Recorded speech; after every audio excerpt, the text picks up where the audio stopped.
Assalamualaikum warahmatullahi wabarakatuh. Kali ini kita akan belajar sejarah Indonesia dengan saya, Nur Zumal Fitratin Azizah, dengan materi Jaringan Keilmuan Islam Nusantara. Akar dan sejarah perkembangan awal ini berasal dari penyebaran Islam. Islam masuk melalui perdagangan dan dakwah. Yang kedua ada interaksi budaya, terjadi akulturasi atau percampuran tradisi lokal dengan Islam. Yang ketiga adalah pusat studi, munculnya madrasah dan zawiyah sebagai basis ilmu. Kalau di sini bisa kita lihat pada pondok pesantren. Peran ulama dan pesantren dalam jaringan. Ulama memainkan peran sentral sebagai guru dan pembimbing. Pesantren menjadi lembaga pendidikan utama. Mereka melahirkan cendekiawan muslim yang berpengaruh. Yang pertama, ini ada ulama, yaitu menyebarkan ilmu dan nilai-nilai Islam. Yang kedua, pesantren yang mencetak generasi penerus ulama. Yang ketiga, cendekiawan, berkontribusi dalam pemikiran dan peradaban Islam. Kitab kuning dan tradisi keilmuan. Kitab kuning menjadi sumber utama pengetahuan.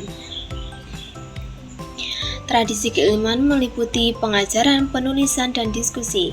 Metode ini melestarikan warisan intelektual Islam.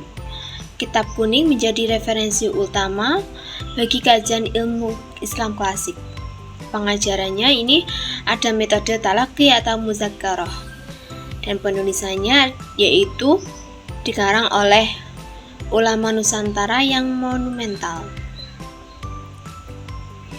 Pengaruh jaringan keilmuan terhadap masyarakat mempunyai pengaruh besar, yaitu yang dipengaruhi yang pertama adalah etika dan moral. Di sini akan membentuk perilaku dan nilai-nilai pada masyarakat. Yang kedua, pendidikan dan sosial, meningkatkan kualitas hidup masyarakat. Dan terakhir, identitas muslim, akan memperkuat rasa kebersamaan dan persaudaraan antara umat Islam. Tantangan modernisasi dan globalisasi. Di sini Islam masuk di Indonesia, ada berbagai tantangan yang harus dihadapi. Adanya perubahan nilai, yaitu munculnya nilai-nilai baru yang berbeda. Adaptasi, yaitu mempertahankan nilai-nilai Islam yang universal atau umum. Yang ketiga, yaitu akses tak terbatas ke berbagai sumber. Contohnya kita ada sekarang Google. Upaya pelestarian dan pengembangan jaringan. Digitalisasi kitab kuning perlu dilakukan pengembangan ilmu kurikulum yang relevansi dan sangat penting. Ini mencakup kerjasama antara lembaga pendidikan yang harus ditingkatkan. Di sini yang harus ditingkatkan yaitu digitalisasi, memudahkan akses dan penyebaran ilmu, kurikulum yang menyesuaikan dengan kebutuhan zaman, kerjasama, memperkuat jaringan yang keilmuan.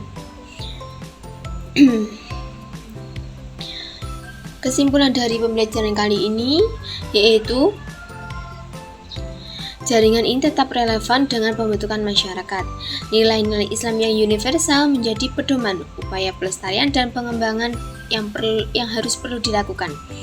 Yang pertama ada relevansi, nilai universal, dan pelestarian. Jadi kita ketika mencari ilmu, kita harus mengikuti perkembangan zaman dan teknologi agar kita tidak kudet. Ya, sekian dari penjelasan dari saya. Kurang lebihnya saya mohon maaf. Wassalamualaikum warahmatullahi wabarakatuh.